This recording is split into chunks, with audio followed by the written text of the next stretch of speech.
design sa LBQ man. Pwede minsan siya. So sa akin, every press mo lang 5 minutes na labas yan. Okay? Kung regular 40, so 8 times ang plus na ano. Okay? Pero pag ano lang, light lang, 20 minutes, arin lang. Start siya. Pero usually ma'am, yung light natin, 30 minutes na ito lang. Pag yung mga regular na lang, 40. So 8 times ang lang.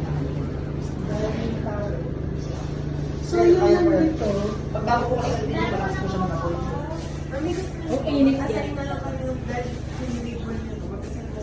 Ito, katulad ito, sa light dry. Halimbawa naglaba yung kapitbahay ko, gusto niya ipa-dry ka. So yun ma'am, Kailangan, ano yun, yung tanggalan tubig talaga niya. ma'am, dapat, hindi na pwede mag-dry ng masa dito. Dapat po siya naka-spin. Okay? So tama yung question ni ma'am. Meron tayo sa washer na spin only.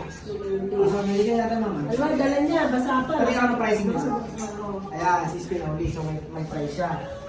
So gusto ko, kunyari may instances, may dalang customer mo, branded na, ilalaba.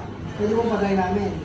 Okay, lahat ng damit, bago ilagay sa damit mo, dapat mo dumaan sa spin ng washer natin. Okay, kasi ang spin natin is, ano talaga siya, pigang-piga siya. Para good for siya pag dryer. Okay? Ang spin only po natin, ito po. Sa tibang mo tayo.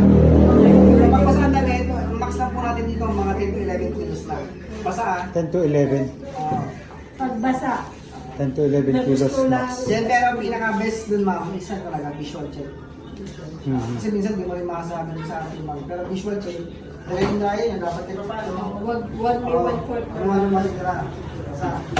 And once na talaga yung damit ma'am, pinutin nyo lang to si Add Super Wash, pang 1, 2, 3, 4, 5, pang 5 button.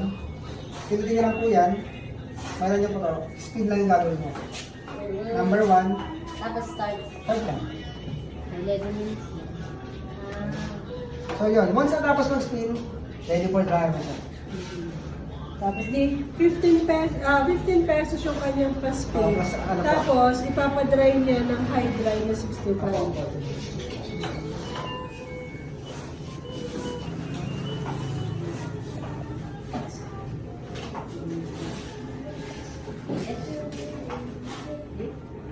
Mainit.